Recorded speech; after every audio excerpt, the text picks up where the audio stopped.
नमस्कार दोस्तों, उम्मीद करता हूँ आप सब अच्छे होंगे, स्वस्थ होंगे। एक बारी पुनः आप सभी लोगों का इस सप्ताह की वीडियो में मैं स्वागत करता हूँ। आज का जो विषय है वो उस अपमान पर आधारित है जो कि भारत के सबसे बड़े सम्राट के दरबार में एक आचार्य, एक ब्राह्मण और एक शिक्षक का किया गया। और उसी आचार्य, उस ब्राह्मण ने ये निर्णय लिया, ये प्रण किया कि मुझे इस वंश का ही जो है वो समाप्त करना है, अंत करना है। और उस अंत के बाद उसने सड़क के किनारे बैठे सामान्य से व्यक्ति को भारत का सम्राट बना दिया।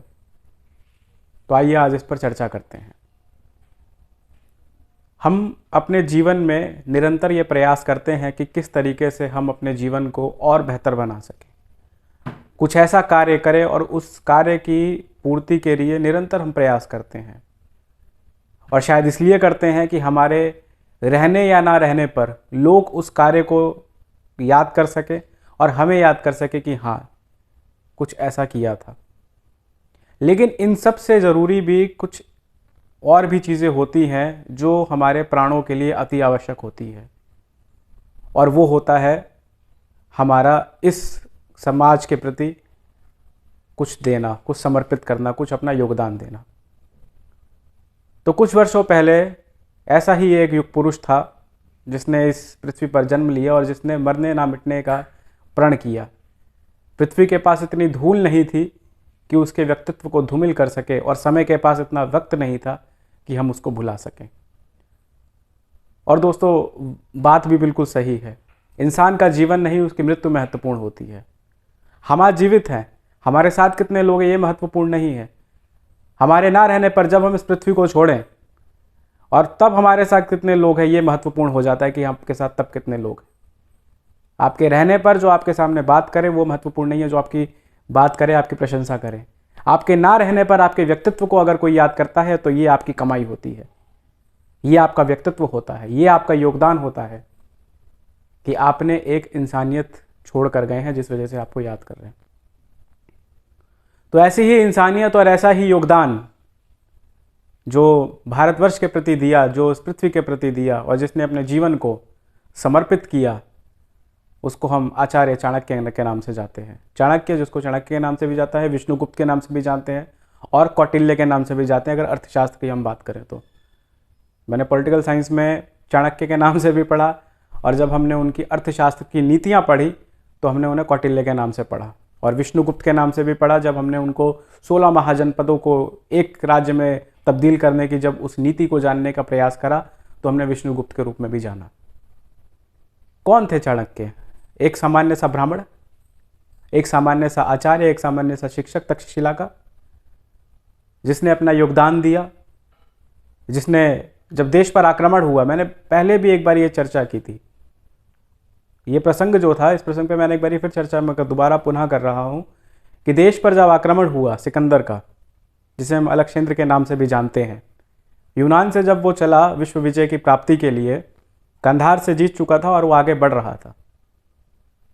तो हमारे कुल के सबसे बड़े ब्राह्मण, सबसे बड़े आचार्य तक्षशिला के उस शिक्षक ने भारत के सबसे बड़े सम्राट पटना में धनानंद के दरबार में वो गए और जाकर वहाँ पे ये अपील करी कि देश लूटने वाला है, हम सबको एक होने की ज़रूरत है। दोपहर का वक्त था, सम्राट के सभा में जो है वो सुरा सेवन चल रहा था।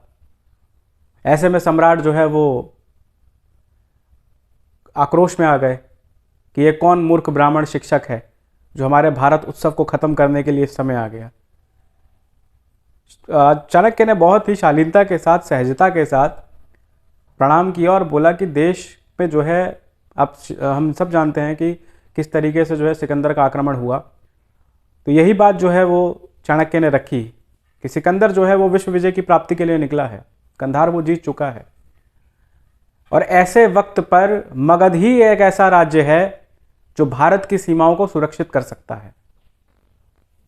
मैं आपसे सहायता मांगने आया हूं कि आप इसकी गंभीरता को समझें और सहायता करें, नहीं तो हमारी संस्कृति और सभ्यता विदेशी ताकतों की दास बन के रह जाएगी। लेकिन धनानंद तो जो है वो सत्ता की नशा में, सत्ता की जो नशा थी उसमें वो चूर था, और उसने पुनः जो है चाणक्य का अपमान किया और बोला कि मुझे क्या मतलब है मैं सम्राट हूँ, ये सब छोटे काम है, इसके लिए तुम मेरे किसी दरबारी को बोल देते, वो कर देता। चाणक्य ने फिर प्रणाम करा और चाणक्य ने बोला कि अगर भारत की सीमाएं सुरक्षित रहेंगी तभी सम्राट सुरक्षित है। लेकिन धनानंद तो धनानंद था, वो सत्ता की नशा में चूर था। वो फिर बहस करता है, वो कहता है कि मुझे जो है मगध से मतलब है, जब मगध पे आक्रमण होगा तब मैं जो है वो अपनी सीमाओं की सुरक्षा के लिए आगे आऊँगा, और यही मेरा जो है वो संकल्प है।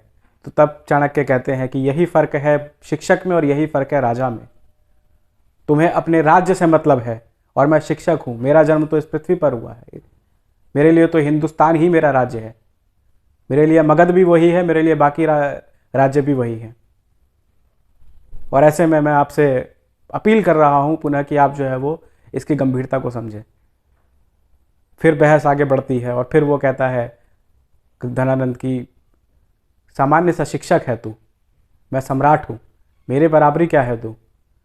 तब जो है वो जब इतनी बात वो बोलता है तब चाणक्य फिर जो है वो आक्रोश में आते हैं और कहते हैं कि शिक्षक कभी सामान्य नहीं होता, प्रलय और निर्माण उसकी गोद में पलता है। तुम्हारे पास तो धन है, मेरे पास तो विद्या है। मैं तुमसे कहीं ज़्यादा जो है वो इस विषय को लेकर गंभीर हूँ, और मेरे लिए पूरा समूचा राज्य जो है ये मेरा राज्य है, ये भारत मेरा राज्य है। मैं किसी एक सम्राट के लिए नहीं हूँ, मैं किसी एक राज्य के लिए नहीं।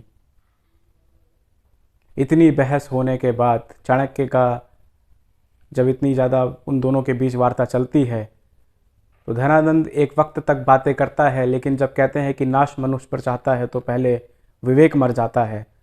और धनानंद ने यही करा, अपनी सभा में उपस्थित अपने सैनिकों को बोला कि इस शिक्षक को अपनी शिक्षा पर बहुत घमंड है, इसकी जो शिखा है, चाणक्य आप हम सब ने देखा कि चाणक्य शिखा बांधते थे। धनानंद ने अपने सैनिकों को आदेश दिया कि इसकी शिखा खोल दो। इतना बोला ही था कि ब्राह्मण का जो प्यार था वो आक्रोश में बदल गया और उसने फिर कहा कि आज मैं तूने अपनी सारी सीमाएं लांघ दी है, मैं अपनी शिखा खोलता हूँ और मैं ये संकल्प लेता हूँ। उन्होंने हाथ में कमंडल ले रखा था, उस कमंडल को धरती पर पृथ्वी पर फेंका और अपनी शिखा खोल के कहा कि आज मैं ये प्रण लेता हूँ कि अब ये शिखा मैं तभी बांधूंगा जब तेरे पूरे कुल का जो है वो विनाश कर दूंगा। और हम सब जानते हैं कि उसके बाद क्या हुआ। पूरा जो धनानंद का जो सम्राट था, जो पूरा नंदवंश था, वो पूरा जो है समाप्त हो गया। और उसका असर ये हुआ कि इस ब्राह्मण ने, इस आचार्य ने सड़क के किनारे बैठे सामान्य से व्यक्ति को भारत का सम्राट बना दिया और उस जो परिवारवाद की जो परंपरा थी, जिसे इंग्लिश में हम नेपोटिज्म कहते हैं, उसकी समाप्ति करी। और भारत का सम्राट जो बना सामान्य से व्यक्ति, उसका नाम हम चंद्रगुप्त मौर्य के रूप में जाना हमने। तो ये पहचान थी एक शिक्षक की, ये नज़र थी एक शिक्षक की। लेकिन इस नज़र को देखने के लिए जो सबसे बड़ा इस पूरी प्रसंग का जो सार निकलकर सामने आता है वो क्रोध निकलकर आता है, जो क्रोध और संकल्प चाणक्य ने करा। चाणक्य के विषय पर मैं और भी आगे वीडियो बनाऊंगा, क्योंकि हमने राजनीतिक विज्ञान में जब मैंने अध्ययन करा अपने स्नातक में, तो बहुत चीज़ें मैंने वहाँ पे पढ़ी इसके बारे में। अर्थशास्त्र का जब मैंने अध्ययन करा तब मैंने इनकी कुछ नीतियाँ पढ़ी। तो चाणक्य के बारे में मैं कह सकता हूँ कि वो आक्रोश उनका और वो संकल्प ही था जिसने ना केवल वो स्वप्न देखा कि मुझे इस वंश, इस कुल का समाप्त करना है, भारत के इस जो परंपरा या परिवारवाद जो है इसका समाप्त करना है, और एक ऐसे सम्राट को बैठाना है जो कि इन सब से कहीं ज़्यादा योग्य हो और कहीं ज़्यादा जो है वो इस कार्य के प्रति समर्पित हो। ये उनका क्रोध था, ये उनका संकल्प था। और इसी वजह से आज चाणक्य हो या ना हो, हम उनको जो है याद करते हैं। इसलिए कहा जाता है कि इंसान का जन्म नहीं, उसकी मृत्यु महत्वपूर्ण होती है। तो उम्मीद करता हूँ कि आपको ये वीडियो पसंद आई हो और मैं आपसे मिलूँगा। हाँ, एक बात और, ये पूरी जो कथा थी, ये पूरी कहानी जो है मैंने भी हिंदी में सुनाई और उस समय भी हिंदी में ही हुआ था।